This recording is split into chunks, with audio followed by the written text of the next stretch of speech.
Welcome to Midnight Casebook, where every shadow hides a secret and every mystery begs to be solved. Tonight, we unravel the chilling tale of the sinister truth Father Brown unveils, a fan-made story paying homage to the brilliance of G.K. Chesterton's legendary detective. We'd love to have you along for this enigmatic journey. Drop a comment to let us know where you're watching from. Share your theories, and if you spot any inconsistencies, don't hesitate to call them out. Your keen eyes and sharp minds help us craft even more captivating mysteries in the future. Chapter 1. Father Brown hunts a ghost. The woman had been dead for 12 years, so why did she confess to murder last night? Father Brown sat alone in the confessional, the silence of the church pressing down like a weight.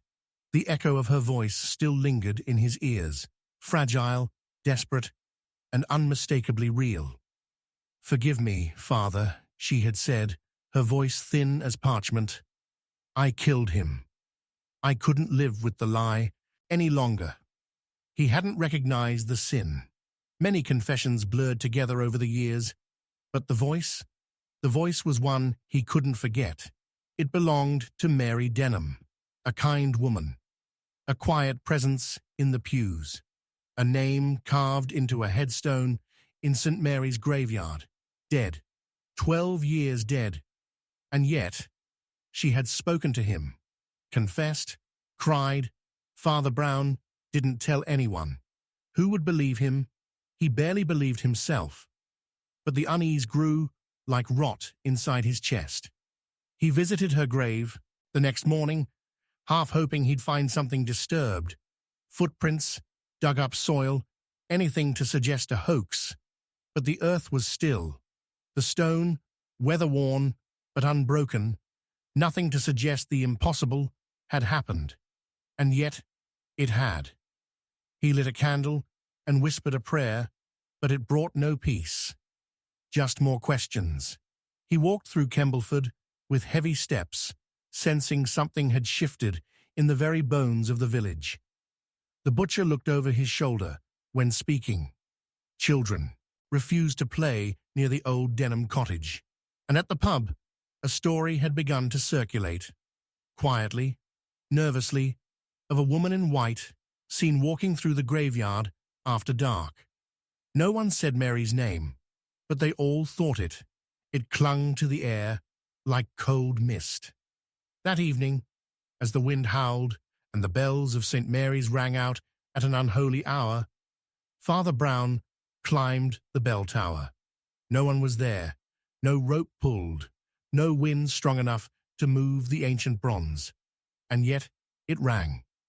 He stood, still in the dim light, unsure if the chill down his spine was from the night air or something much deeper. That was when he noticed something on the wooden floorboards. Scratches. Deep, erratic, recent, as if something or someone had been dragged across. He descended the stairs faster than he'd gone up. The church suddenly felt like a mouth half open, watching, breathing, waiting. The next day, he visited the Denham cottage. It had been boarded up since Mary's death, but when he arrived, the boards on the front window were missing. Inside, everything was just as it had been 12 years ago. Furniture left in place. Dust settled thick over untouched books, and the faint smell of rosewater, Mary's favorite scent, lingering like a memory. Then he saw it, a small, half-burnt candle on the table. Fresh, still warm. Someone had been there, or still was. He felt something then. Not fear exactly, but an overwhelming sense of being drawn into something ancient and dark. A game being played, just beyond his sight. He returned to the church and locked the doors behind him. Something was happening. Something the law could never touch. Something even the church might not want to admit. Late that night, he opened Mary Denham's parish file. It was thin, Too thin. Just basic details, a mention of heart failure, a simple burial. But tucked between the pages was something odd. A faded photograph. Mary with a man. Unlabeled, unfamiliar. He turned it over. On the back, a scrawl of ink. I couldn't live with what he did. No date, no name, just the sense that the man had been important, dangerous, and maybe, even now, still alive. Father Brown's hands trembled. The walls of the rectory felt closer than before.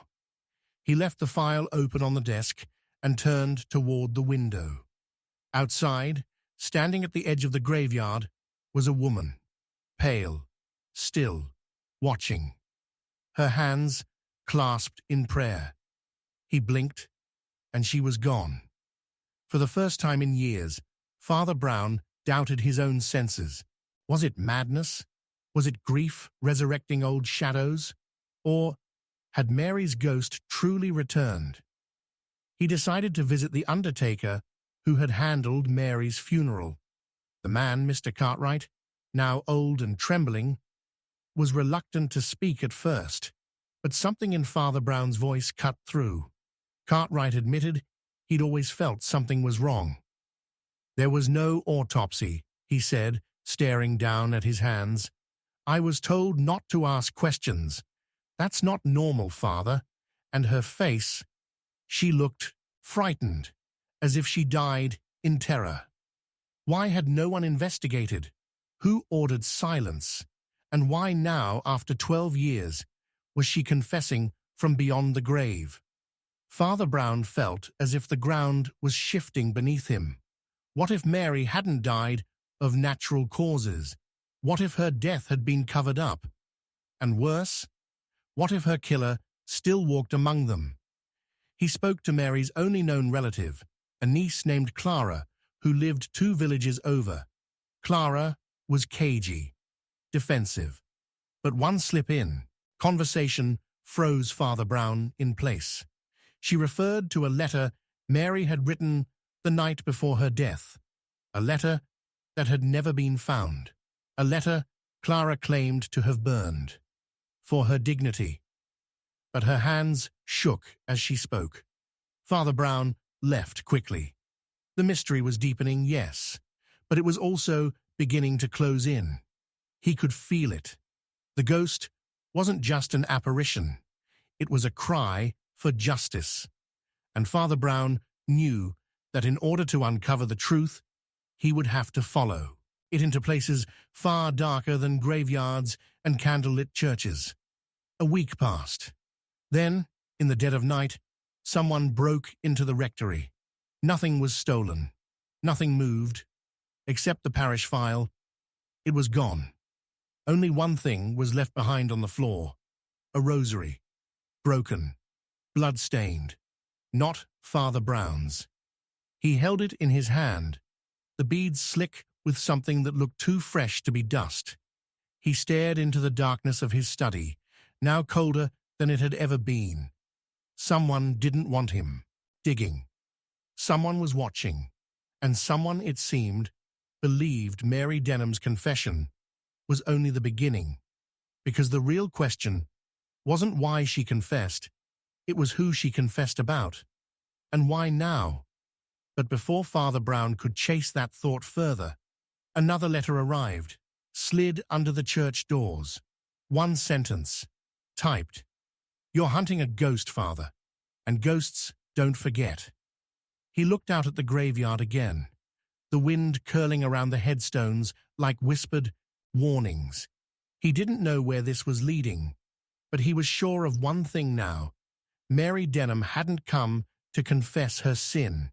She had come to reveal someone else's, and whoever it was still out there, watching, listening, waiting.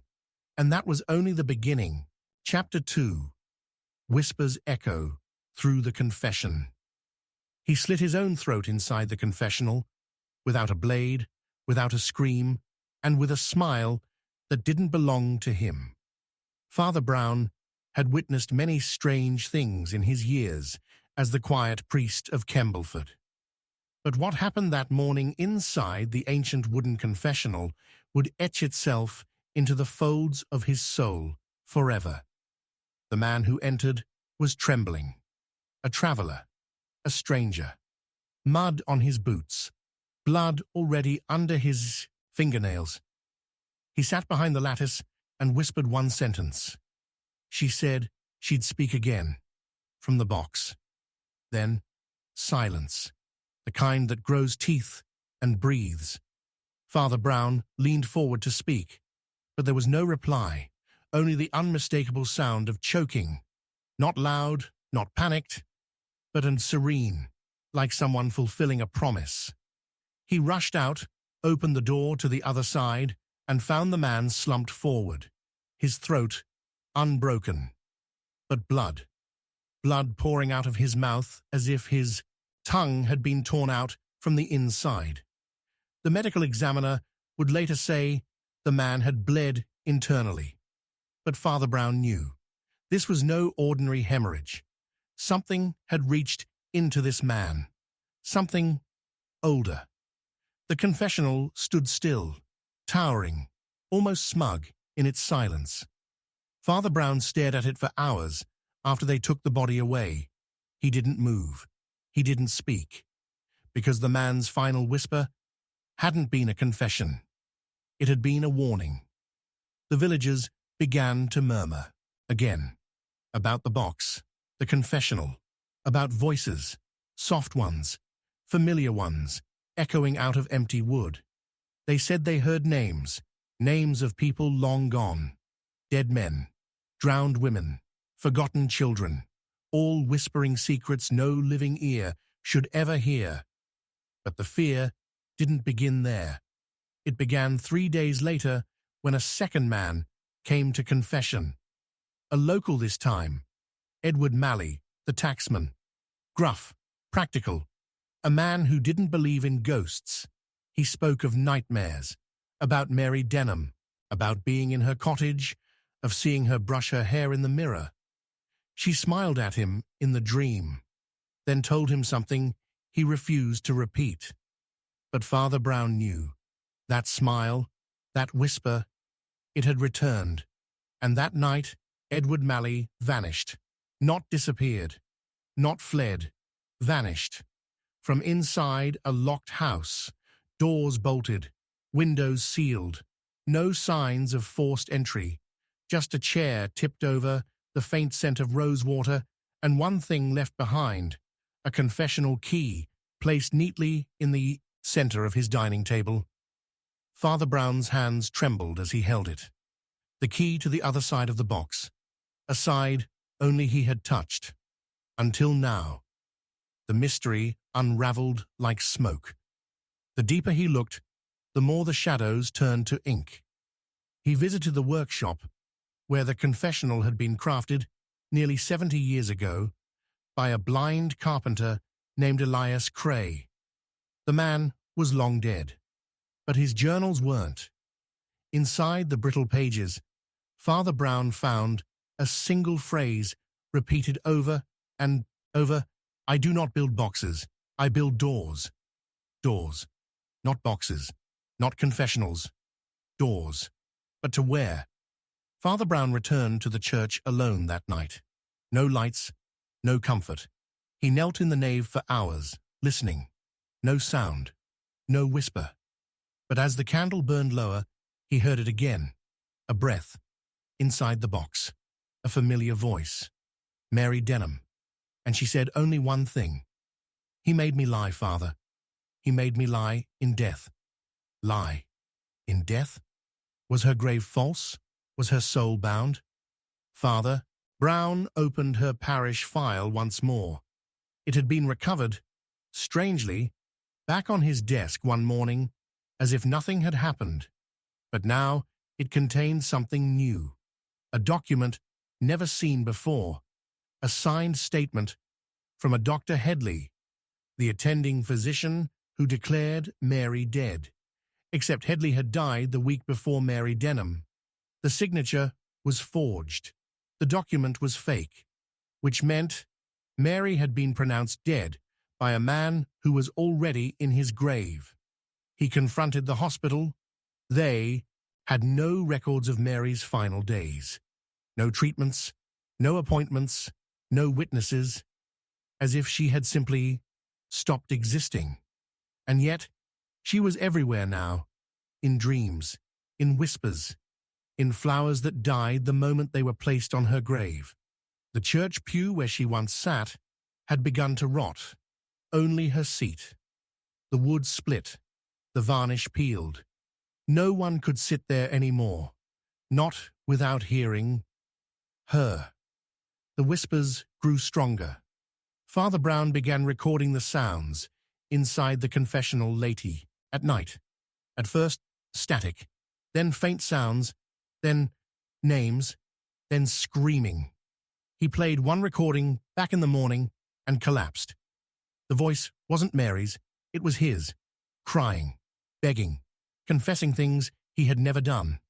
The line between guilt and innocence, real and imagined, began to crumble. What if the box didn't hear your sins, but showed you the sins you feared most? What if it twisted you, one whisper at a time? The final straw came when the bishop arrived. Summoned by concerned parishioners, the bishop insisted the confessional be removed. "Destroy it," he said. "Burn it if you must." But Father Brown refused. The box had become something else now. It wasn't just wood, it was listening. And destroying it, he feared, would only set something loose. So the bishop tried to remove it himself. The church doors slammed shut as he approached. Lights exploded, candles ignited.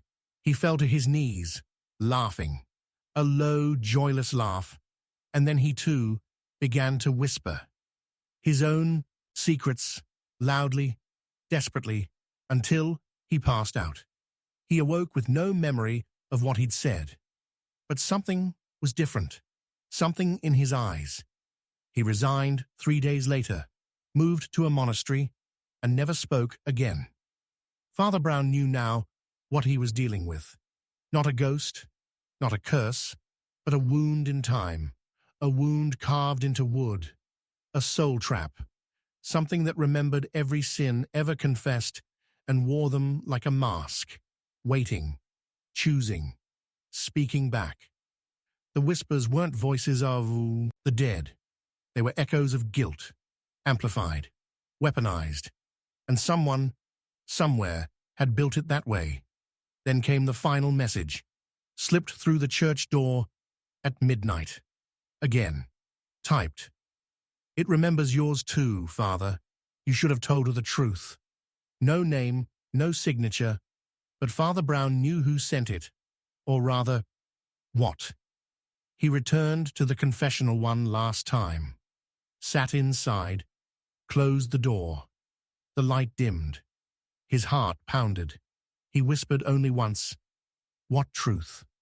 The box answered, not with words, but with sound, the sound of weeping. His own voice again, whispering a name he had long buried, a name from his past, a woman, one he couldn't save, one whose soul maybe never forgave him. He fled the box, threw open the doors, but the church wasn't the same anymore. The altar was cracked. The holy water had gone black. The crucifix was weeping. He turned away, and in the confessional, just before the screen shut, he saw it. A hand, pale, thin, reaching back into the wood. Mary Denham, number someone else. Someone Father Brown had never told anyone about. And the voice returned one last time. "I know who did it, Father, but the truth will never be told." He stood in silence.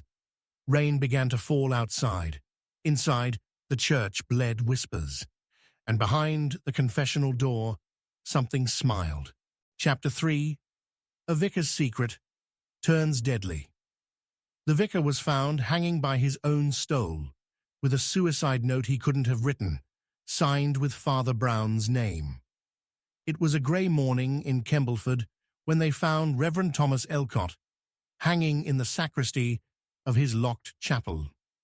The parishioners who arrived for morning prayers froze when they saw him, pale and swaying, the sacred cloth of his vestments wrapped around his neck in a grotesque parody of piety. But it wasn't just the method that chilled the spine. It was the paper pinned to his chest, neatly typed without a single smudge. It read, "Forgive me, Father Brown. I couldn't carry the secret any more." Father Brown arrived before the police. His eyes went first to the body, then to the paper, and then to the crucifix behind the altar, now splattered in something that looked too dark to be wax. He knew something was wrong. Thomas Elcott had been a proud man, rigid, careful, and deeply ashamed of anything that made him appear weak. Suicide was not in his nature, and asking Father Brown for forgiveness, never. In fact, the two had hardly spoken in recent months. Not since Thomas had begun locking his chapel at night. Not since the confessional had been moved. Not since the whispers started. The mystery began with silence. Not just Thomas's silence, but an unnatural, suffocating quiet that filled the air inside his church, like thick fog. A week before his death, Thomas had refused to officiate a funeral. Said he was ill. But a witness claimed he'd been spotted that night near the graveyard, speaking to someone who wasn't there. His hands were covered in dirt. When Father Brown questioned him, Thomas had laughed, bitterly. "You don't want to know what they're saying under the ground," he muttered. "Some confessions are best left buried." And now he was dead. But the note, that note, it felt planted, the words too formal, the signature too neat, and something else, something no one noticed. The typewriter used for the note had misaligned letters, the E always printed too high, just like the letter that had been slipped under Father Brown's door 2 nights before. That letter had no return address. It said simply, "He's not what he claims to be. Look beneath the altar." Now, with Thomas's body still warm and the room steeped in confusion, Father Brown's suspicion deepened. What was under the altar? He waited until everyone was gone. Then he pried it open, and he found it. A second stole, soaked in dried blood, and beneath it, hidden in the shadows, a small tin box, locked, burnt at the edges. Inside, a single torn photograph. Thomas Younger, standing beside a woman with a child, smiling, happy, but in the corner, scribbled in faint pencil, 3 words, "She never forgave me." Father Brown didn't recognize the woman, but he recognized the background, a remote retreat in Dorset, long closed down, a place once used to send disgraced clergy, a place filled with silence. He traveled there the next day. The retreat was abandoned, crumbling, but in a back room, covered in mildew, he found a wall covered in scratched writing, names, dozens, maybe hundreds, each etched into the wood like scars, and among them, Mary Denham. She again, her name surfacing like a ghost, but next to hers, Thomas Elcott, and under his, a phrase carved so deeply it bled through the wood. "I told the lie. He paid the price." Who had lied? Who had paid? Father Brown was unraveling something no one wanted him to see. When he returned to Kembleford, everything had changed. Thomas's church had been sealed off. The bishop called for a private investigation, and then the second body appeared. Clara Hughes, organist, found drowned in the baptismal font. No signs of struggle, no water damage, just one strange fact. Her lungs were full of rosewater, Mary Denham's scent. This wasn't a murder investigation anymore. It was a puzzle built of shame, silence, and sin. Clara had confessed to something weeks earlier, but she wouldn't tell Father Brown what it was.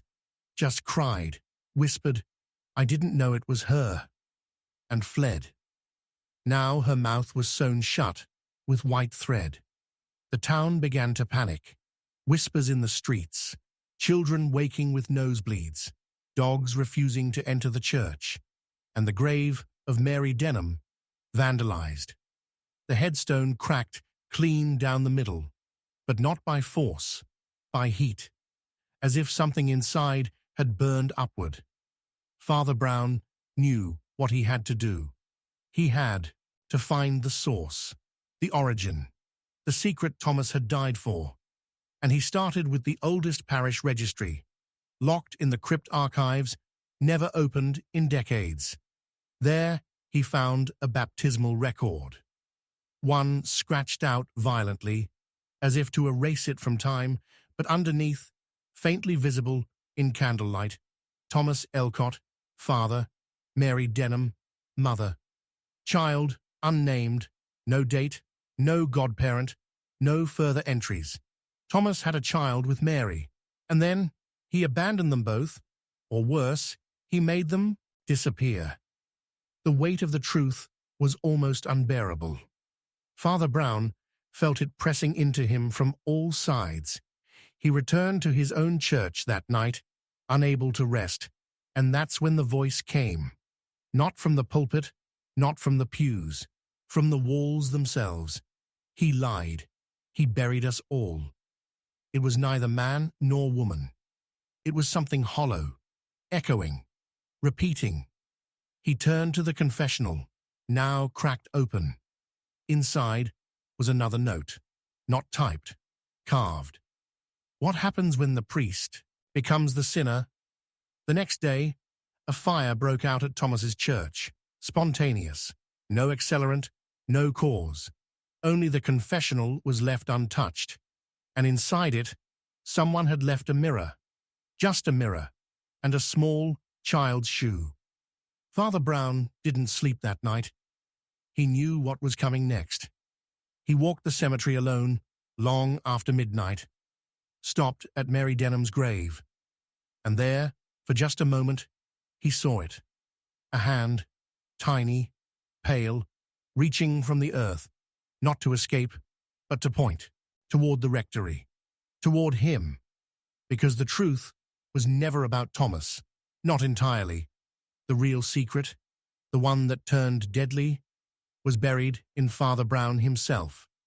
And as he turned back toward his own home, the wind carried a final whisper to his ear.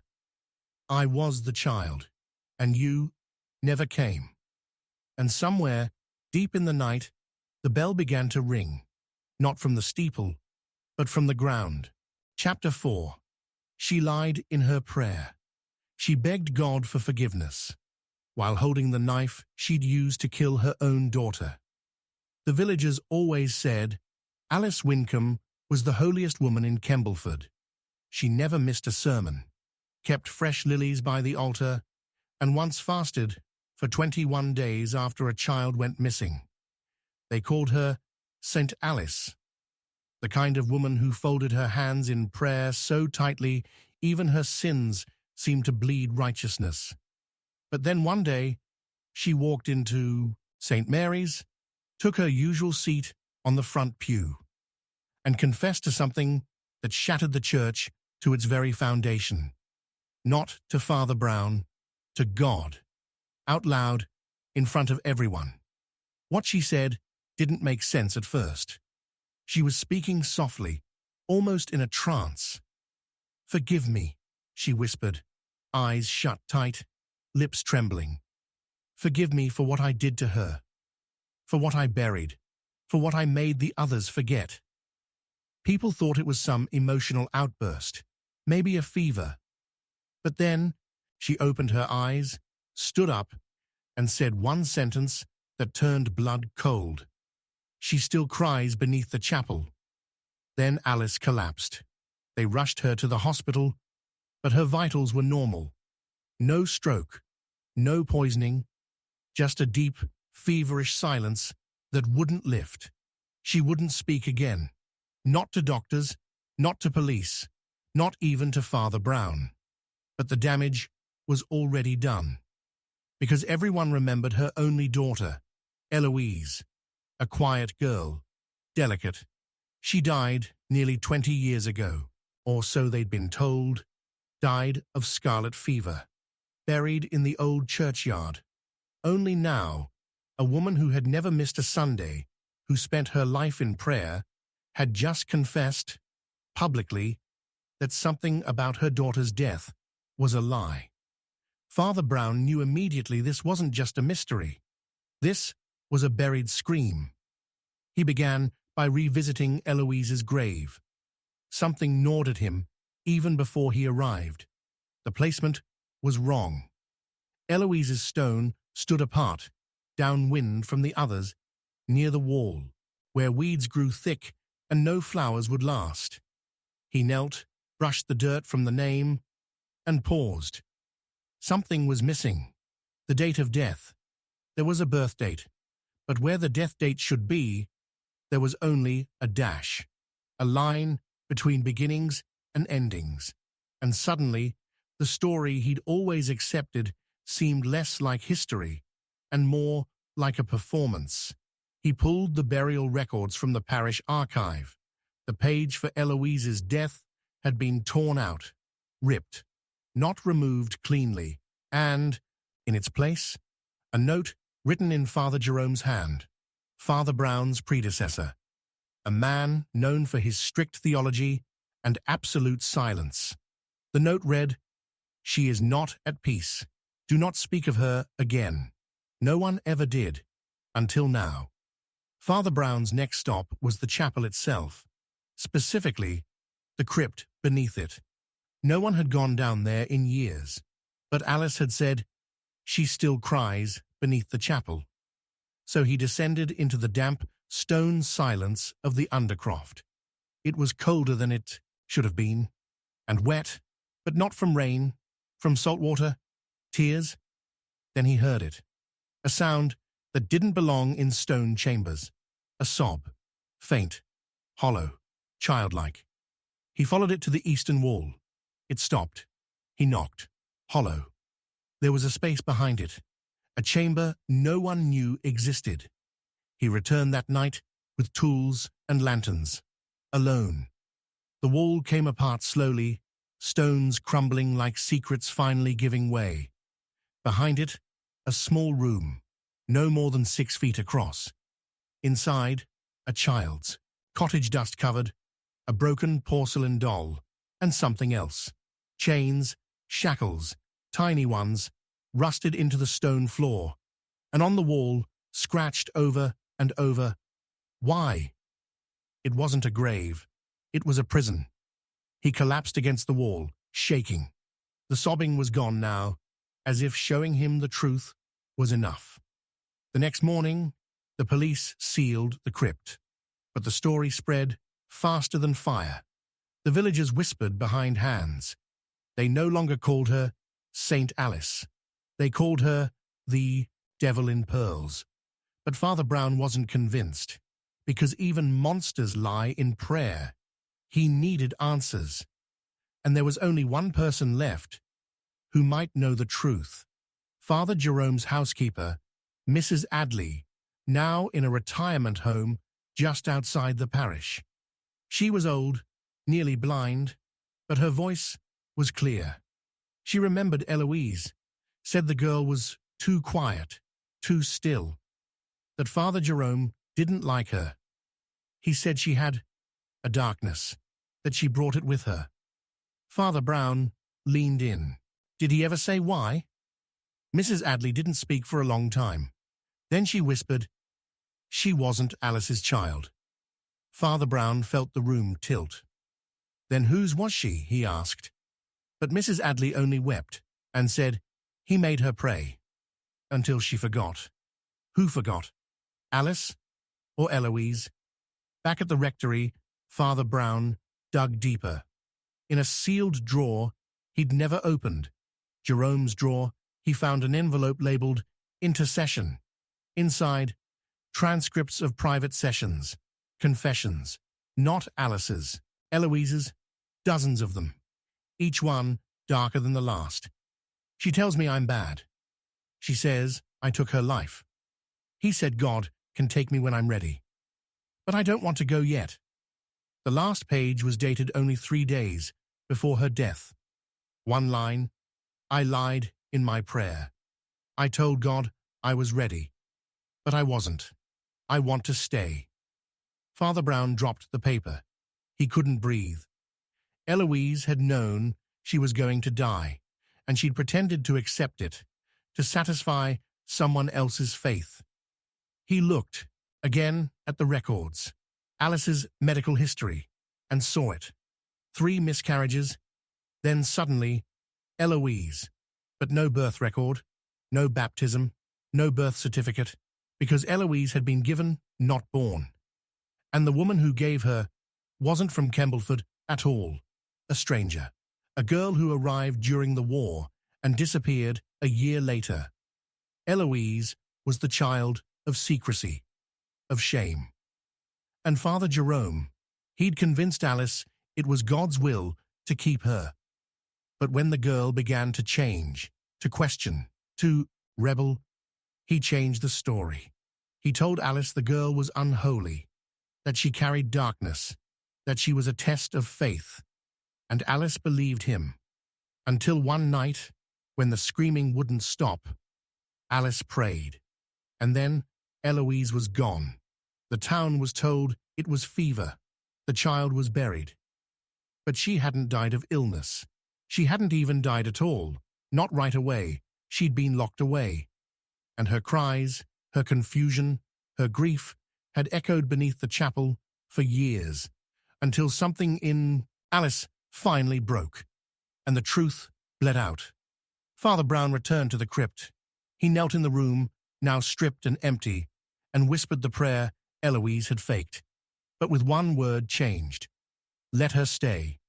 He waited. Silence, then a breeze, software, forgiving. He rose, tears wetting his collar. Alice never woke again. She died in her sleep that night, clutching a rosary made of paper beads, the same kind Eloise used to make from hymn books. At her funeral, no one spoke. But just before the casket was lowered, Father Brown placed something on top, a folded piece of paper. It read, "She lied in her prayer, but only because she thought God wasn't listening." And as the coffin descended into the earth, the bell of St. Mary's rang once, but no one had pulled the rope, and Father Brown whispered, I know who did it, but the truth will never be told. Chapter 5.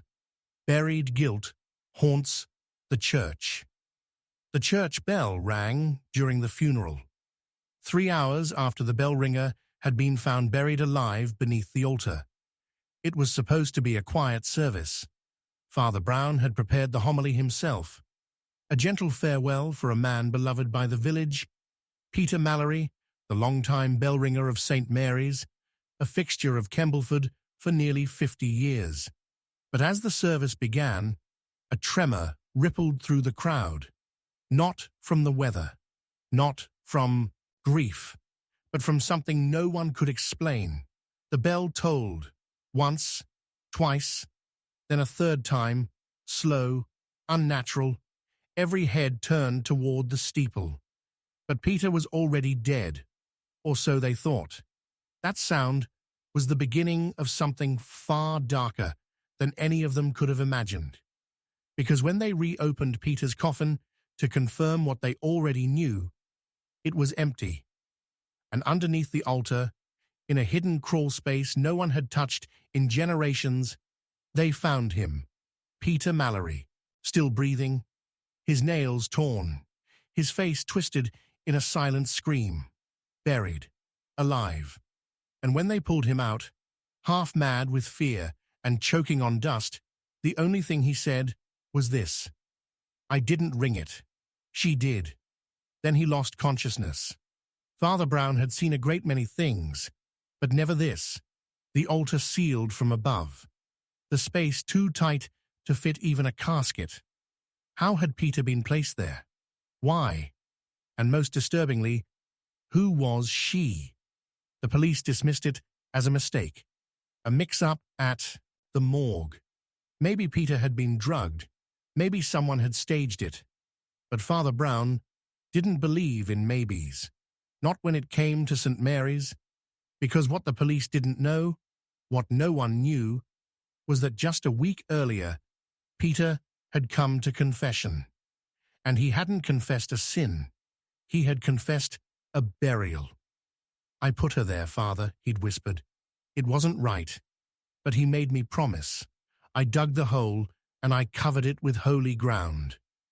Father Brown had pressed him. Who? When? But Peter only wept. "She sang while I did it, a hymn, as if she forgave me." That was the last time Father Brown saw him alive, before the funeral, before the bell rang. Now Peter was in a coma, his body broken, but his soul seemingly untouched, his heartbeat steady, his breathing calm, almost peaceful, as if he had finally been freed from something heavy. But the church had changed. The floor near the altar had cracked, not broken, cracked, like pressure had built from underneath, and the air in the nave felt colder, thicker, heavy with silence that pressed against your skin.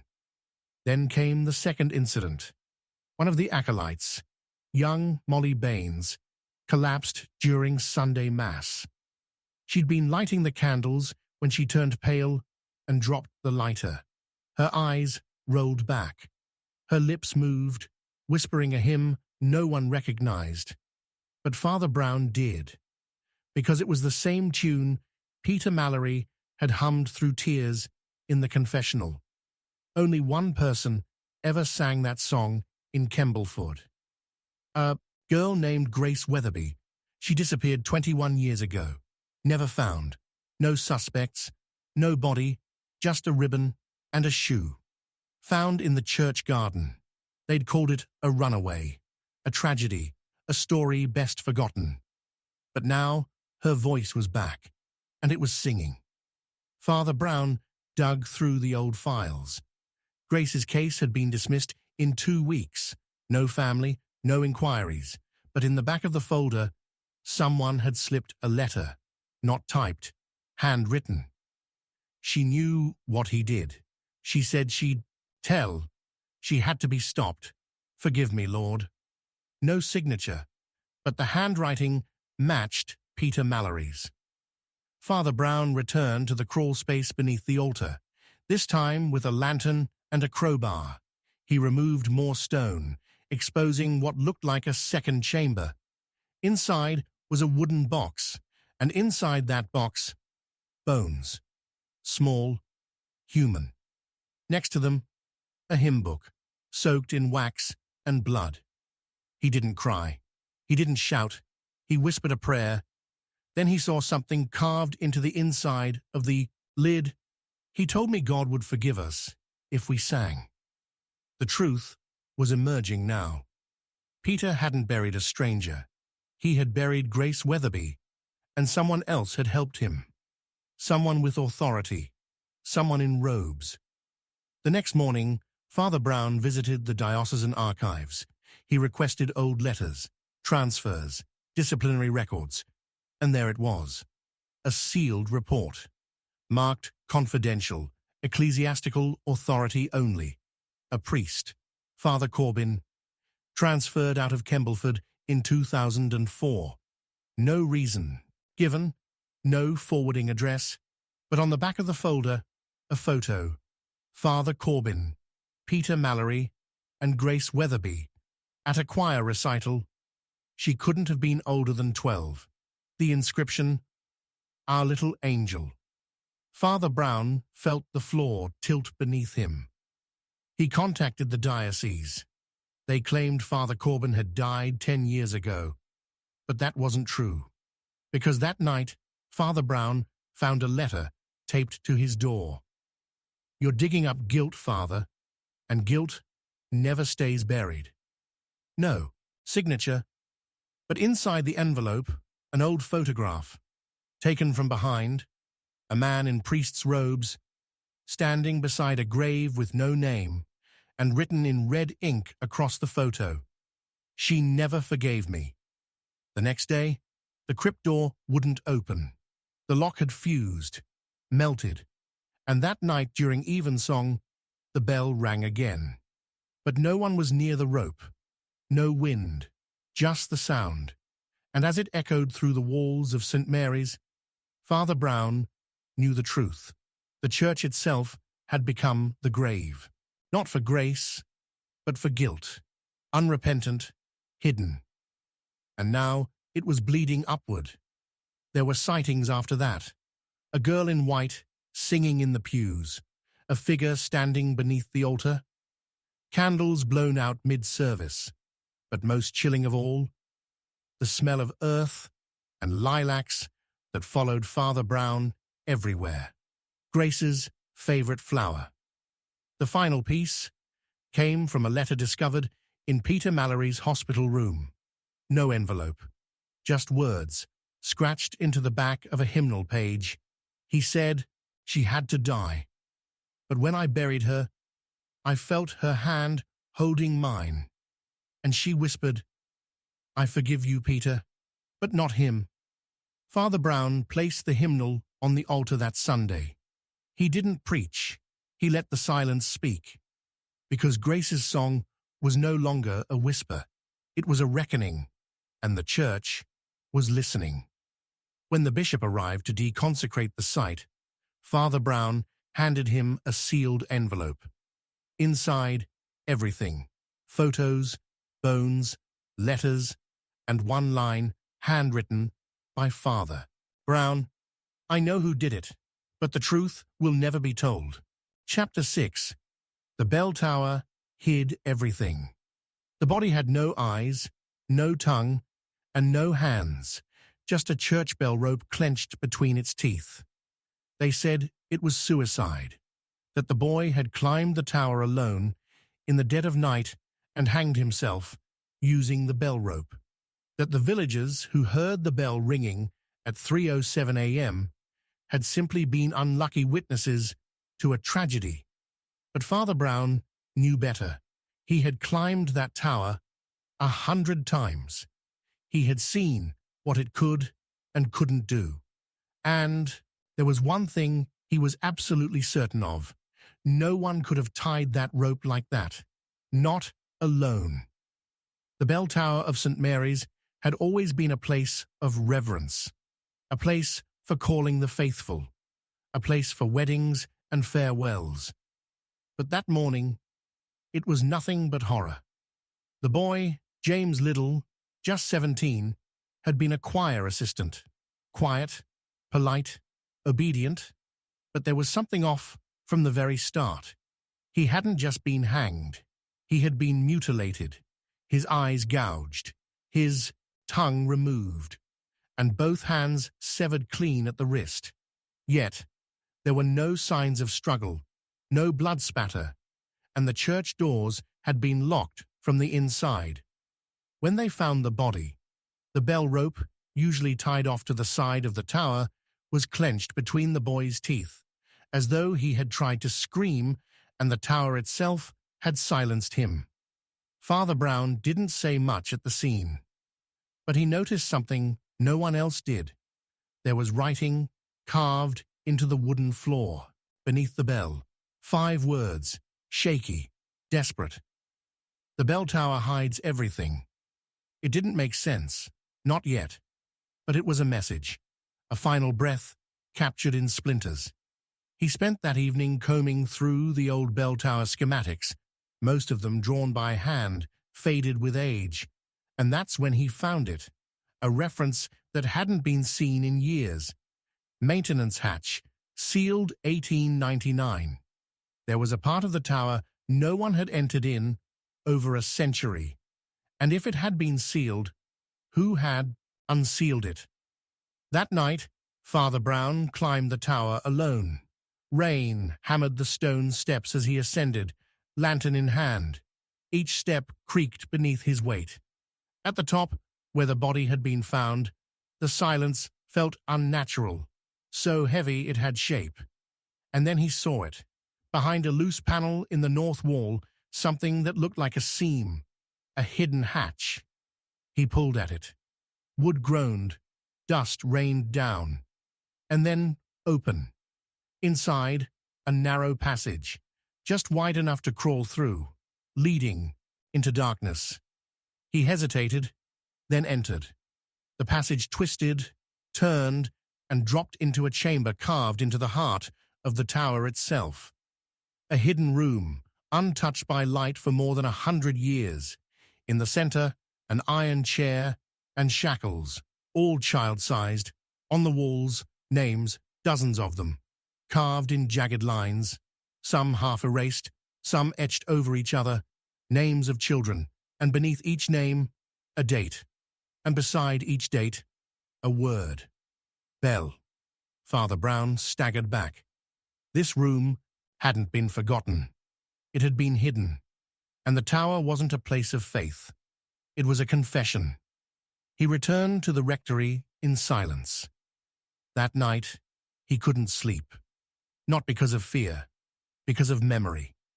He remembered a girl, Anna Creel, who went missing 20 years ago. Her last known location, choir practice in that very bell tower. The case had gone cold. Assumed abduction. A traveling worker was blamed. But now her name was carved into the stone of a room no one remembered. He went to the diocese the next day, requesting access to sealed archives. He wasn't granted access, so he took them. And inside, he found a disciplinary file for a man named Thomas Ewing, bellkeeper, 1896 to 1901. Accused of misconduct with pupils, transferred, never tried. The file was thin, but the last note struck like a hammer. Behavior continued under clerical protection.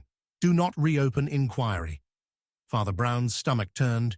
This wasn't about James Liddell. This was a chain, a lineage, sins, passed hand to hand through time, hidden in the stones of the tower. But it got worse, because Father Brown realized something chilling.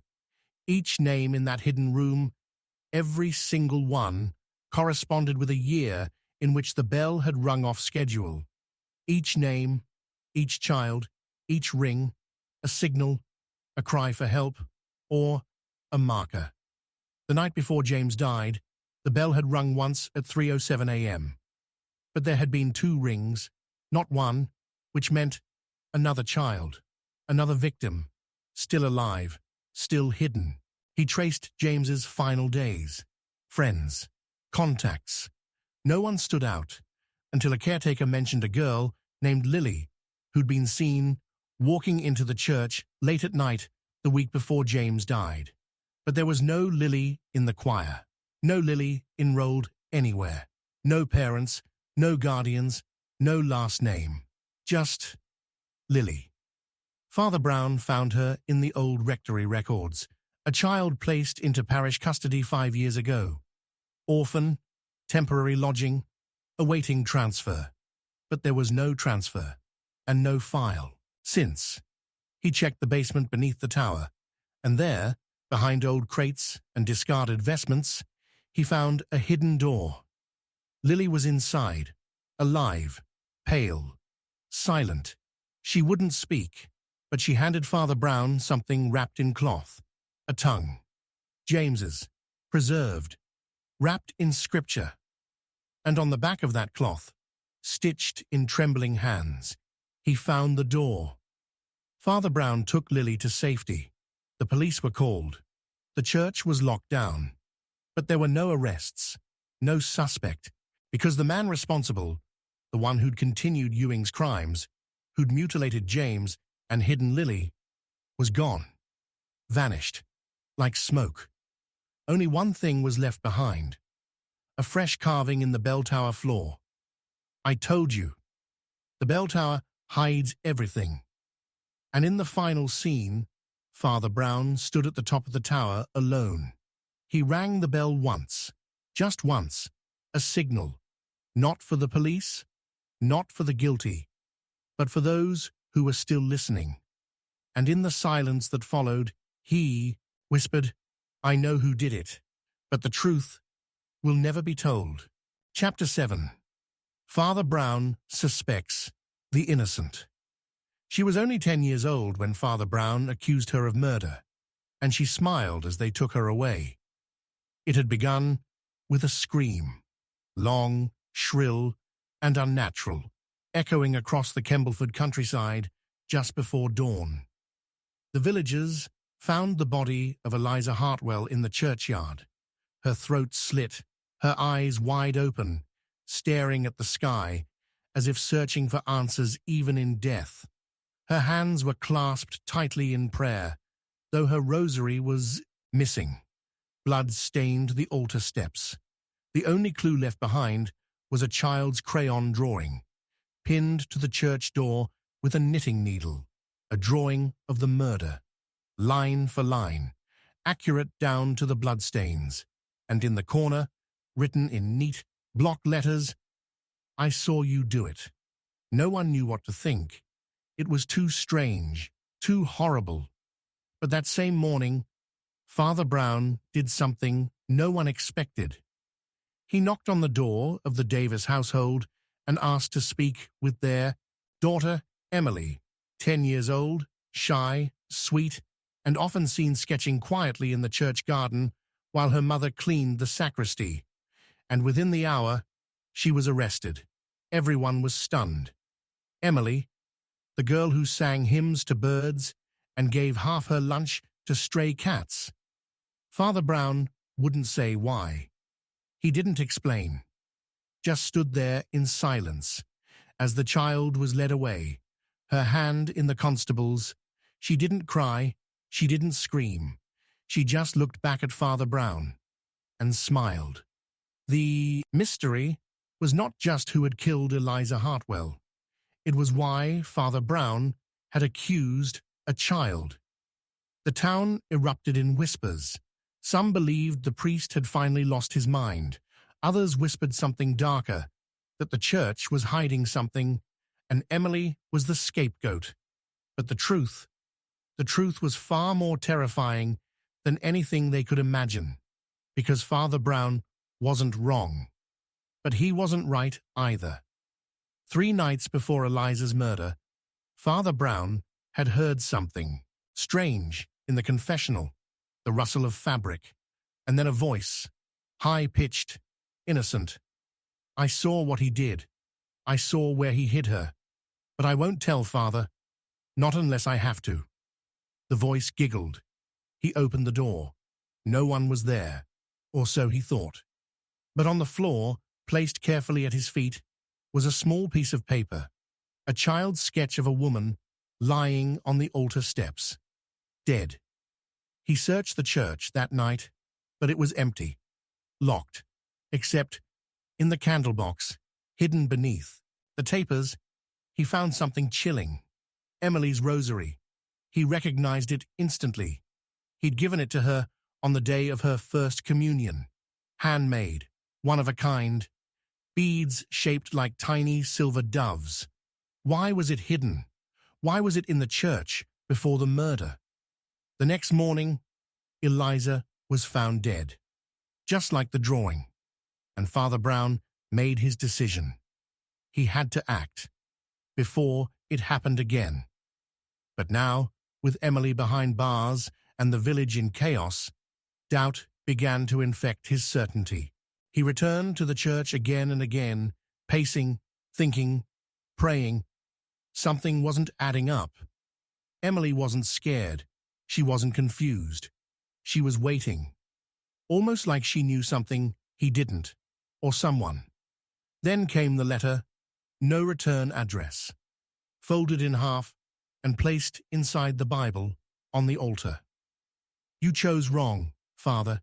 She saw it, but she didn't do it." And at the bottom, a sketch, another child's drawing. But it wasn't in Emily's style. The lines were darker, angrier, almost frantic. The drawing showed a man with a collar, Father Brown, holding a torch over the church, watching it burn. He stared at it for hours, because that image had come to him in a dream just the night before. Was someone watching him, or worse, was someone inside his mind? He went to visit Emily in her cell. He asked her, "Do you remember the voice in the confessional?" She smiled again. "She talks to me too." Father Brown's stomach sank. Emily nodded. "She says it wasn't me, but you wouldn't believe her." "Who is she?" he asked. "She lives in the bell," Emily whispered. "She sees everything. She's angry." Emily then reached into her pocket and handed him something he couldn't explain. Eliza's missing rosary. Father Brown staggered out of the prison.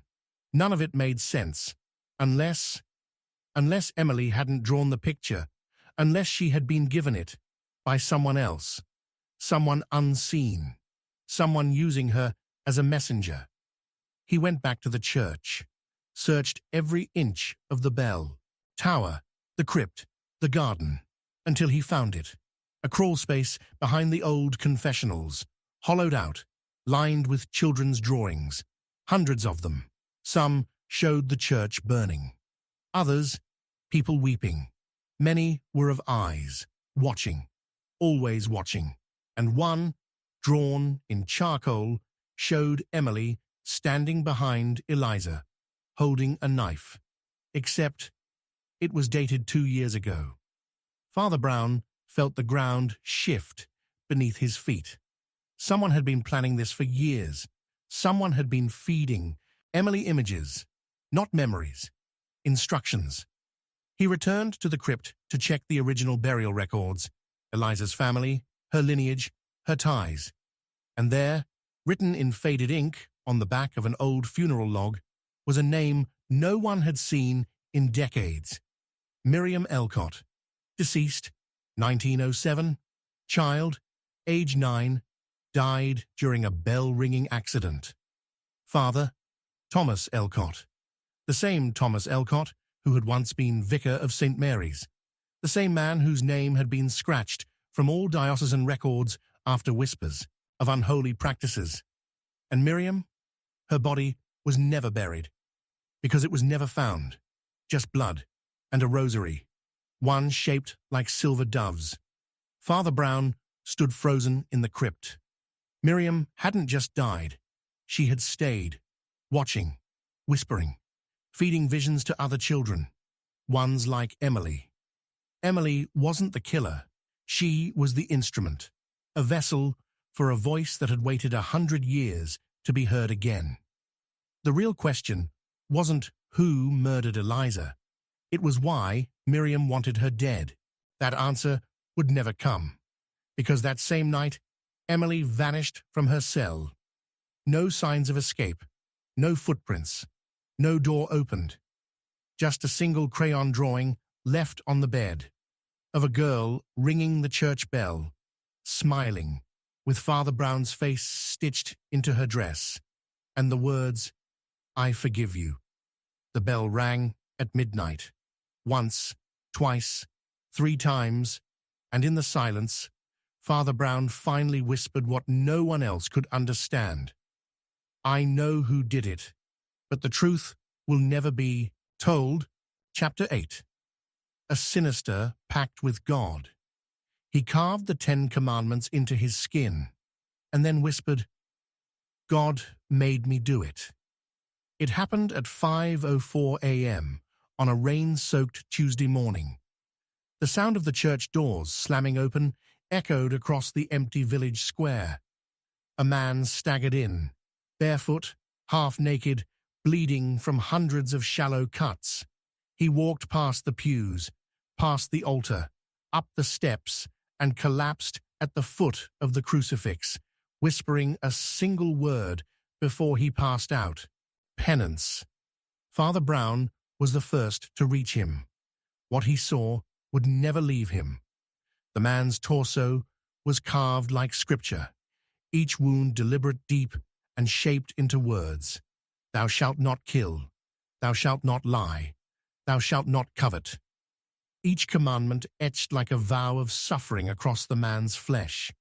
And at the center of his chest, where the heart should beat strongest, there were two words, cut deeper than all the rest. Forgive me. This wasn't madness. It wasn't a cry for help. It was ritual. And it wasn't the first time. Because hours later, Father Brown received an envelope. No return address, no stamp, just slipped under the rectory door. Inside, a single page. Typed. This is the third. There were two before him. Each one bore the mark. Each one bled for absolution. The fourth will sing before the altar. There was no signature, only a wax seal. Blood red. Pressed into the paper like a brand. A crucifix turned upside down. The mystery had begun, and already it felt unsolvable. The man, later identified as Elijah Creer, a former theology student expelled from seminary, refused to speak. Not a word. He sat in the hospital, bound in silence, his eyes locked on the ceiling, as if waiting for judgment. But in his coat pocket, investigators found something far stranger than identification, a leather-bound notebook, and inside, the same 10 commandments, written over and over, but each one had been crossed out, and in their place, handwritten in crimson ink, were new rules, twisted echoes of Scripture. Thou shalt kill to purify. Thou shalt lie to protect the truth. Thou shalt covet the righteous. Father Brown knew immediately. This was more than blasphemy. This was doctrine. But whose and how many believed? He searched diocesan records for any mention of Elijah Creer. There was one file, sealed and yellowed with age. It confirmed Elijah had once studied under Father Morin, a priest long removed from public ministry. The record noted a breakdown in doctrine and a mysterious phrase, removed due to esoteric theology and unapproved sacrificial rites. Father Brown had never heard of such a thing. Until now. He found Morin's name buried in the margins of a disciplinary record, dated 23 years prior, next to a church that had burned down outside Dorset. No survivors, no suspects. Only one line from the fire report stood out. Symbols drawn in blood across the nave. A crucifix blackened, but not burned. Morin had vanished after that. Now, years later, his student returns, carving commandments into flesh. Coincidence? Or prophecy? Father Brown visited the charred ruins of that old church. Hidden beneath the collapsed altar was a slab of stone, darker than ash, untouched by fire, a sacrarium, ancient, cracked. At its center, dried blood, fresh and carved into the stone. He who sins for God is holy still. He stepped back, heart pounding. What kind of theology was this? A cult? A secret order? A heresy buried by silence? He returned to Elijah's notebook and found something tucked behind the back cover. A list of names. 5 of them. The first 2 were already dead, victims of accidents. The third was Elijah himself. The fourth was circled. Sister Agnes Rowe. And next to her name, the hymn begins at midnight. Father Brown rushed to the convent, but he was too late. She was found kneeling in the chapel, eyes open, mouth filled with communion wafers, her lips sewn shut with rosary thread. In her lap, music box, playing Ave Maria, and beside her, a note. She broke her vow. He forgave her. No fingerprints, no sign of struggle. But one thing was certain. She hadn't fought, she had accepted it, whatever it was. Father Brown stood by her body for hours, staring at the crucifix on the wall. and for the first time in his life, he felt watched. Not by man, not by God, by something else. He returned to Elijah that night, still silent, still unmoving, until Father Brown whispered one sentence. "What did you promise him?" Elijah blinked. Once. Then finally he spoke. Only what he asked for. "Who?" Elijah looked straight ahead. "The one beneath the altar, the one you preach about, but never truly meet. The old God." Father Brown's voice broke. "What pact did you make?" Elijah smiled. "We give him what he never had. Honest sin, consecrated blood, devotion carved into the flesh." And then he said something that shattered the air. "You're next." The guards dragged him back, but it was done. Father Brown was shaken, because deep inside, he knew Elijah wasn't insane. He was convinced. Worse, he was calm, and that calmness was spreading. The next morning, a package arrived at the church. No name, no markings. Inside, a chalice filled with blood, human, and on the rim, etched in acid, "Drink and understand." He didn't. He couldn't. But the final page of Elijah's notebook, discovered after his suicide in custody, held the most terrifying line of all. "He who exposes the pact must finish it, or let the congregation grow." Father Brown stood before the altar of St. Mary's in silence. He had uncovered the fourth death. But the fifth? There was no fifth name, just one final phrase. "The shepherd must bleed." He stared into the candlelight, trembling. And in the shadows cast behind him, the crucifix seemed to smile. He whispered to himself, "I know who did it, but the truth will never be told." Chapter 9. This clue changes everything forever. He opened the old Bible, and inside it was a photograph of a murder that hadn't happened yet. It wasn't supposed to be there. Father Brown had pulled the Bible down from the dusty archives of St. Mary's as part of a routine inventory. The book had belonged to his predecessor, Father Jerome, long deceased, long forgotten. But between the brittle pages of Ezekiel, where only scripture should have been, was a single black-and-white photograph, glossy, untouched by time. It showed a body sprawled across the altar steps, blood pooled like a halo beneath the head. The face was turned away, but the hands, one missing a ring, one clenched around a rosary, were unmistakable because they belonged to him, Father Brown, dead. And behind his body in the photograph stood another man, faceless, blurred, but wearing the collar of a priest. This wasn't a case, it was a warning, and it changed everything he thought he knew. He examined the photo over and over, his breath short, his mind racing. The church in the picture was his church, St.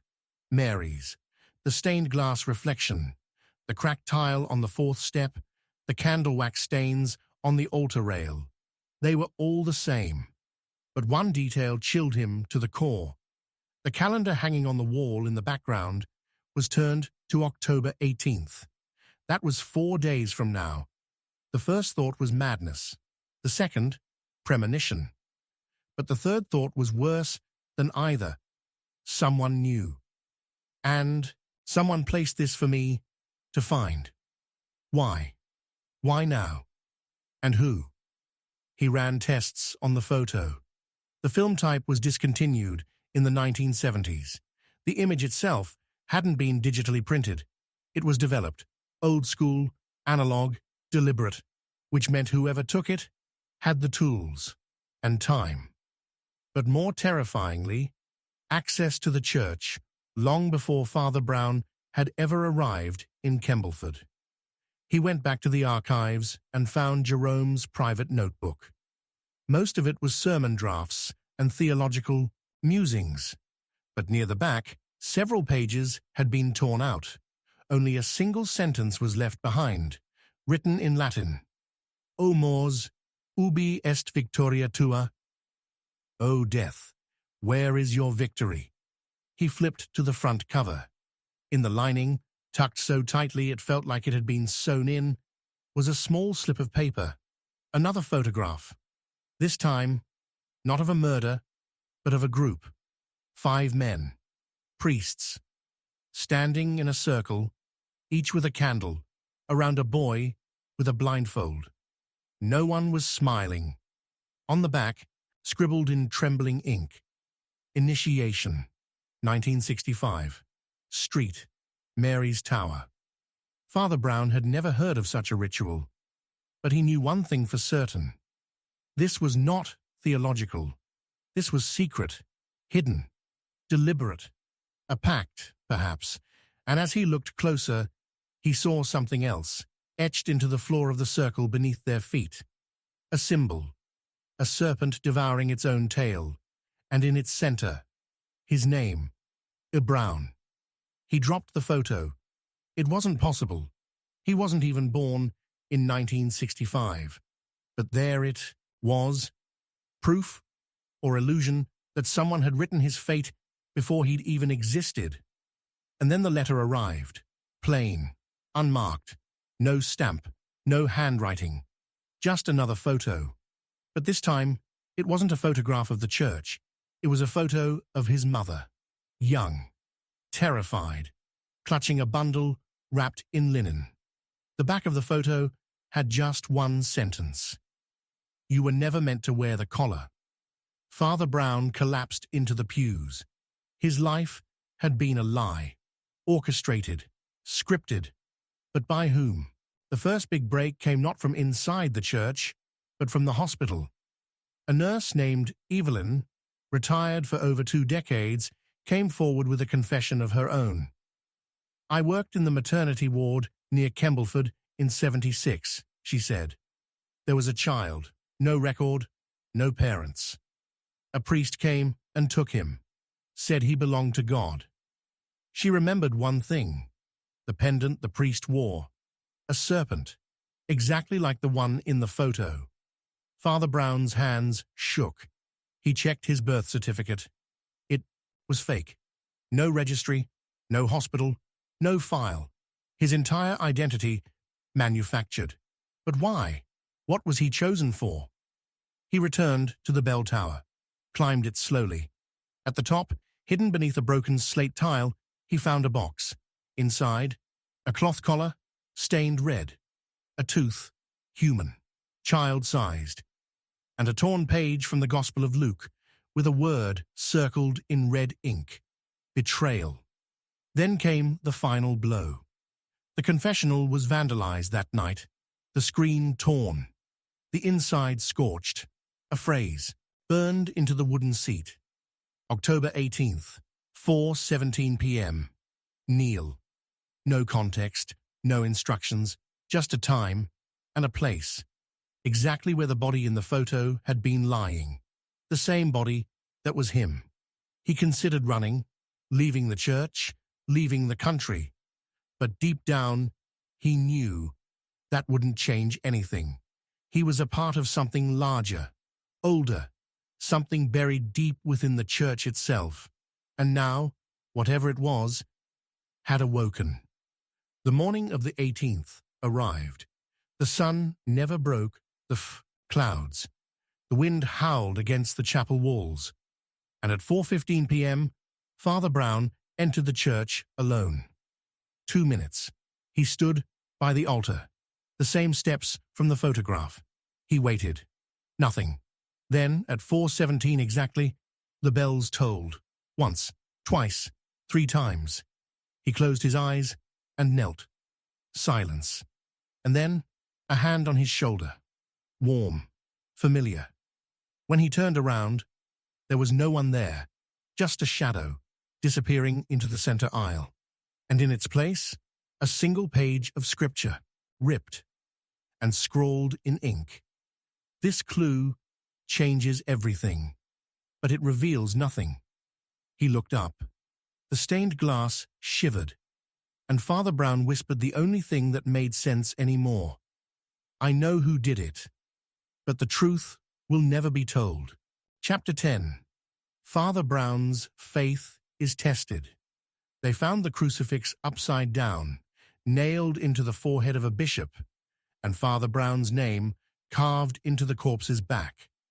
It was a morning like any other in Kembleford until the church bell rang 7 times without a hand to pull the rope. Father Brown, already awake in his study, looked up. 7 tolls. An omen. He walked the path to St. Mary's, with his cassock fluttering behind him like a black flame. When he opened the chapel doors, the world stopped breathing. Bishop Ambrose, a man of piety, politics, and power, lay sprawled at the foot of the altar. His mouth was filled with ash, eyes gouged and replaced with communion wafers, and nailed into his flesh Father Brown's name, etched letter by letter, as if burned by a hand with no mercy left. There was no sign of forced entry, no fingerprints, no blood trail, only a single envelope placed beside the bishop's heart, sealed in red wax and marked with a single word, "Judged." And, inside the envelope, a prayer card, but the prayer was wrong, twisted. Instead of "Deliver us from evil," it read, "Invite us into darkness."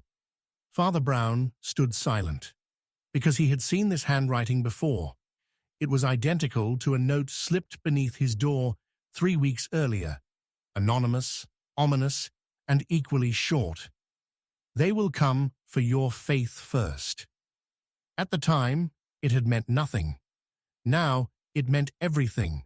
What began as a murder investigation instantly became something else. Reckoning. The bishop's body was taken, the church sealed, but the whispers grew louder. Parishioners swore they saw black smoke rising from the altar before the body was discovered. Others claimed to have heard the bishop screaming through the walls, even though he had been dead for hours. And then there were the dreams. Father Brown had them too. Every night since the murder, the same nightmare. A hooded figure dragging a crucifix behind them, its tip scraping the stone floor like a blade, whispering, "He made a pact. You must break it." When he awoke the first morning after the bishop's death, Father Brown found his Bible torn down the middle, Psalm 23 split in half. But he lived alone. The rectory door had remained locked all night, windows sealed. No sign of intrusion, just division, light and dark, faith and fear. He reopened Bishop Ambrose's old sermons, hunting for anything that might explain the horror. Most were dull theology, but in one, hidden in the back of a leather-bound collection, he found a sermon never preached, titled simply, "The Shepherd's Lie." It was a confession. One line stood out. "I saw something in Rome in 1978. I was told to forget it. I pretended to. But God never forgot. And now, He's watching." That was the year of the briefest papacy in history. Pope John Paul I, dead after 33 days. And Bishop Ambrose had been there. Father Brown reached out to an old friend, Monsignor Lucien, retired and hidden away in a monastery far from Rome. The call was brief. Ambrose was part of it, Lucien said. A vote in a room no one speaks of. 5 men, 1 secret, 1 sin. What sin? A pause, then a whisper. They put something in the blood. The line went dead. That night, Father Brown returned to St. Mary's, even though it had been closed off. He entered through the side door, using a key no one knew he had. The altar was cold, but the crucifix had changed. Christ's face was smeared in soot, his hands no longer nailed, but tied with thorned wire. And beneath the altar, a message etched in ash. He broke bread with devils. The investigation deepened. But authorities hit walls at every turn. Evidence disappeared. Witnesses retracted. And the Vatican issued a single statement. Bishop Ambrose died in private prayer. A lie, but one protected by centuries of silence. Father Brown's doubt began to rise like bile. Was the church hiding something? Or was it something worse? Was God silent? Or had something else taken his place? The turning point came when Father Brown received a final clue. A child entered the church during evening light, no more than 6 years old, holding a candle. She walked straight to him and handed over a folded page torn from an ancient Bible. It was Exodus, but every reference to God had been replaced by a single name. The Witness. "What is this?" Father Brown asked. The girl only smiled and said, "He said your faith would be the last to fall." She vanished before he could follow. That night, Father Brown sat in the dark, staring at the torn passage, the name repeating in his mind like a curse. The Witness.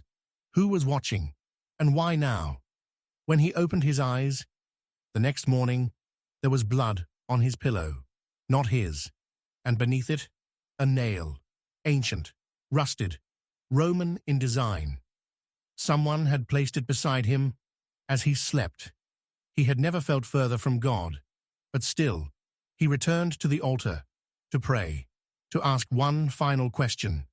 If you are still with me, show me something. Anything. The candles lit on their own, and the crucifix fell from the wall, not forward, backward, as if something behind it had pushed. And inside the hollow, where the cross once hung, a diary, Bishop Ambrose's.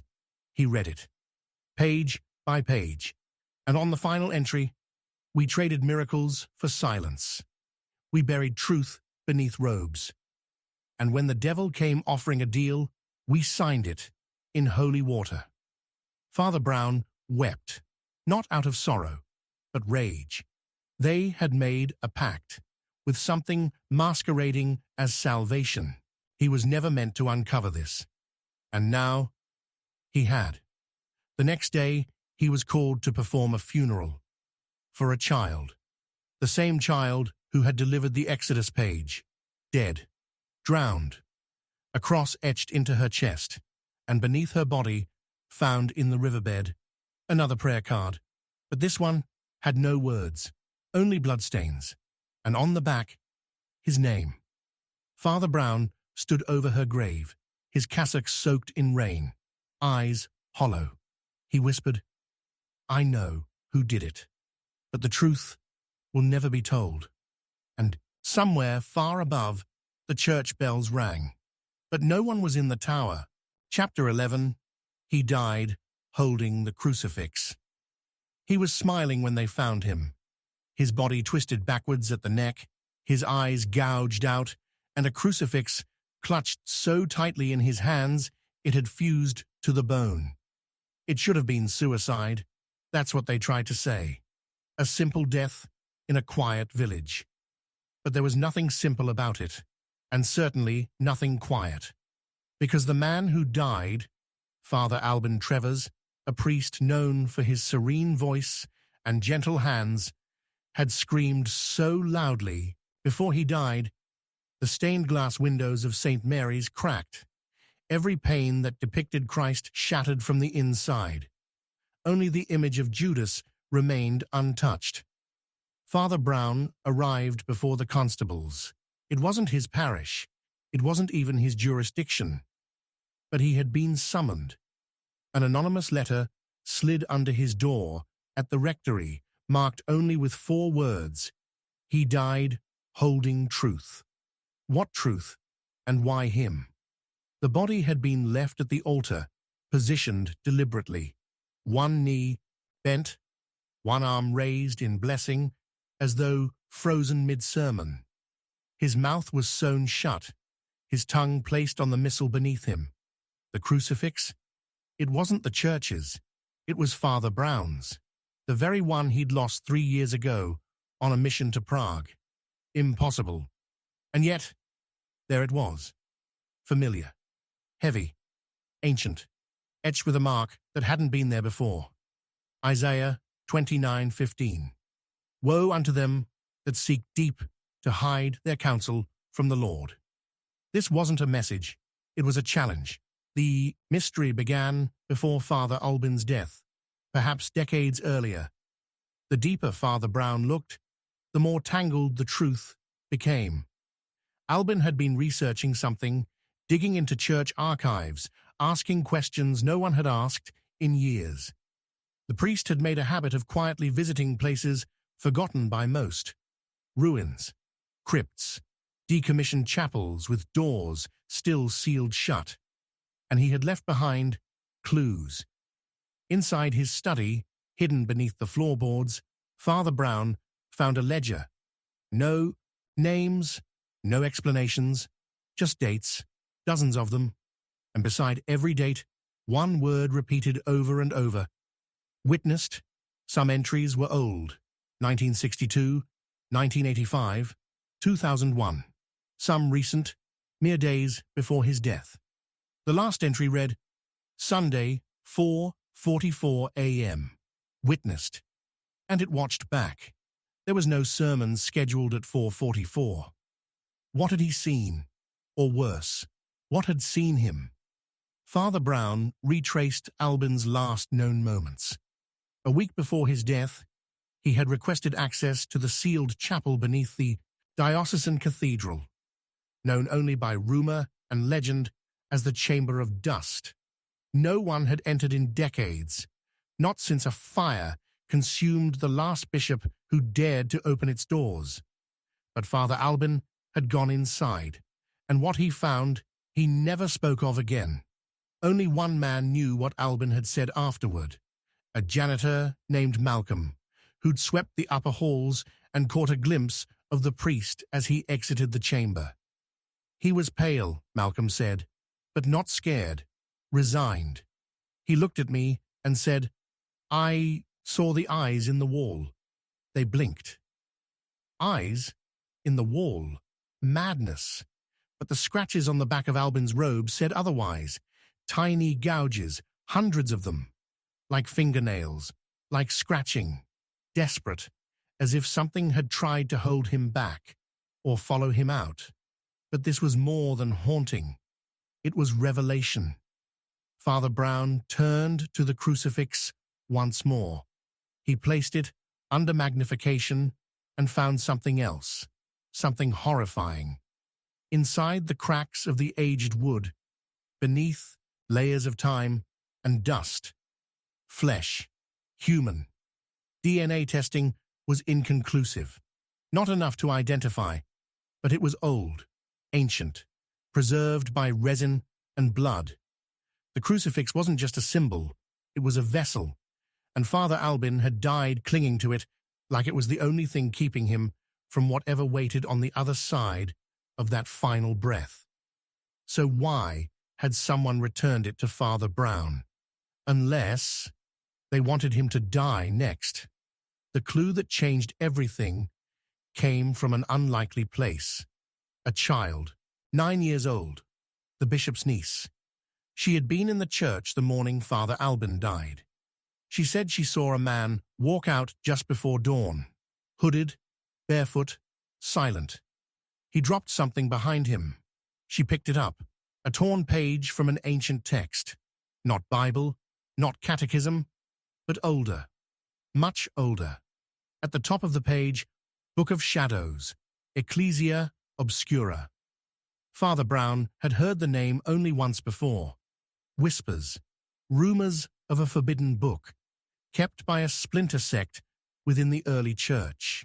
A collection of rituals, visions, and pacts never meant for public eyes.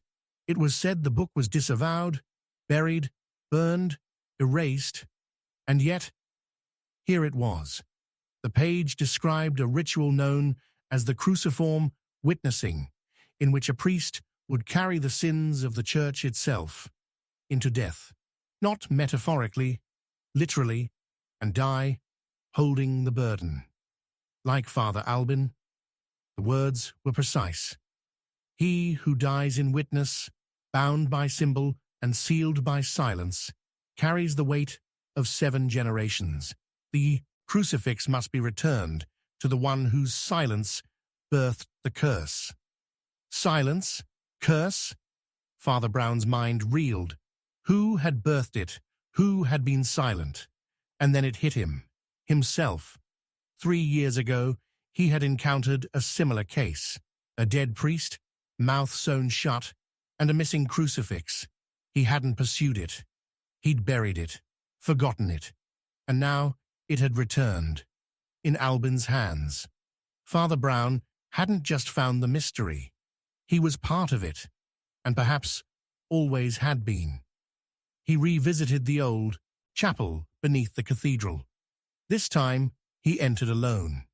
Dust choked the air. Walls wept condensation. But etched into the stone at the far end of the room were 7 names, each one a priest, each one with a single date beneath it, and all were listed as dead, except the last, his own, E. Brown. No date, no cross, just a space, waiting. He stumbled back, heart pounding. He turned to leave, but the walls began to whisper, low, growing, and behind the altar, etched in fresh ash, he died, holding the crucifix. You will die speaking the truth. The whisper became a roar. He collapsed, gasping, and in that moment, he saw it. Not a face, not a figure, but eyes, dozens of them, watching from the stone, flickering, waiting, and a single voice spoke, not in sound, but in soul. The crucifix was yours. The silence was yours. The sin was ours. The death is next. Father Brown awoke outside the cathedral, alone. No one believed what he saw. No one found the room. No one remembered the chapel, except the little girl. She came to him days later with another note, folded, burned at the edges. Inside, a single sentence. It's not about belief, Father. It's about what you're willing to carry. He looked at the crucifix again. The blood was still there. And beneath it, something was beginning to grow. A new mark. A name. His own. He held it tighter, knowing, waiting, and whispered, I know who did it, but the truth will never be told. Chapter 12. No one leaves the confessional. They opened the confessional and found it completely sealed from the inside with claw marks on the wood and blood soaking the priest's seat. But no one was there. Father Brown arrived at St. Mary's just before dawn, as the fog crept across the graves like silent ghosts.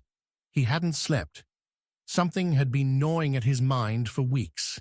A presence, a weight, a whisper, and this morning, it all became unbearable. He unlocked the chapel, expecting silence. What he found instead would unravel everything he believed. The confessional was closed, locked. The wood around the handle blistered and blackened, like it had been scorched from within. Parishioner Mrs. Doyle had seen someone enter it during Vespers the night before, an old man trembling, whispering to himself. She had waited for hours, but he never came out. Now the booth was locked from the inside, and the keys were still hanging in the sacristy. Father Brown called for help, thinking perhaps the man had passed out, or worse. When they finally pried it open, the air that escaped was thick with incense and rot. Inside, the priest's seat was soaked in blood. The screen had been shredded from the other side, as if something had tried to escape, or someone had tried to claw their way out. But the most terrifying part, no body, no trace of the old man, just a single torn page from the missal, clutched in a pale, waxy handprint stained into the wood. The passage was from John 20:23. If you forgive anyone's sins, their sins are forgiven. If you do not forgive them, They are not forgiven. But the word forgiven had been scratched out violently, replaced with claimed. Father Brown stepped back. Something ancient had happened here. Something that had no interest in forgiveness. The mystery began to spiral. This wasn't the first time someone had vanished from the confessional. 3 weeks earlier, Father Brown had found a diary left behind on the pews. It wasn't signed, but it was filled with frantic entries from someone who claimed the confessional was watching them. That every time they entered, it felt tighter, smaller, and colder. The final entry read, "I told it everything, but it didn't forgive me. It whispered my name and laughed." He didn't think much of it then. Now he couldn't stop thinking about it. Who or what was listening? That afternoon, he took apart the confessional. He removed the paneling, the baseboards, even the lattice. That's when he discovered something no one had ever seen. A hidden cavity behind the back wall. Inside it, scraps of clothing, bones, and teeth. Small, human, polished smooth as if passed through generations of silence, and etched into the back panel, invisible to the naked eye, only visible under candlelight. Names, dozens of names, each one followed by a date, and none of those people had ever been found again. Some names he recognized, people who had left the village, disappeared, died quietly. All had one thing in common. They'd come to confession and never been seen again. He ran to the diocesan archives, desperate for answers, and found none, because in every record, the original confessional at St. Mary's didn't exist. It was never listed, never commissioned, never blessed. It had no record. It had never been built, which meant someone or something had placed it there, deliberately. A box not for repentance, but for punishment. The first big break came in a letter addressed to E. Brown, with no return. Inside was a photograph, grainy, black and white, an old priest kneeling beside the same confessional. But the photo was dated 1913, over a century ago, and that priest? Identical to Father Brown. Same face, same eyes, same scar over the left brow. Impossible, or inevitable. On the back of the photo, "You've been here before. You just forgot." His hands trembled. What was this place? What was he? He began having dreams again. The confessional in darkness. A voice behind. The screen. Not human, not cruel. Hungry. Asking the same question every night. Will you confess what you buried? And then he remembered. Something he had spent a lifetime forgetting. A confession he'd once refused to hear. Decades ago. A woman. Drenched in blood. Shaking. Whispering. "I didn't mean to kill him. It was an accident. But I can't carry it anymore." He had turned her away. Too frightened. Too unsure. Too proud. She disappeared that night and was never seen again. Until now. Because in the hidden panel behind the confessional, her name was etched into the wood, with today's date beside it. He raced back to the church. The confessional door was wide open, and in the seat, her rosary, still warm. She had returned and been taken. He stepped inside, sat down, and waited. The screen was empty. He whispered, "I'm ready." Silence. Then, a breath. Not from him. From behind him. He turned.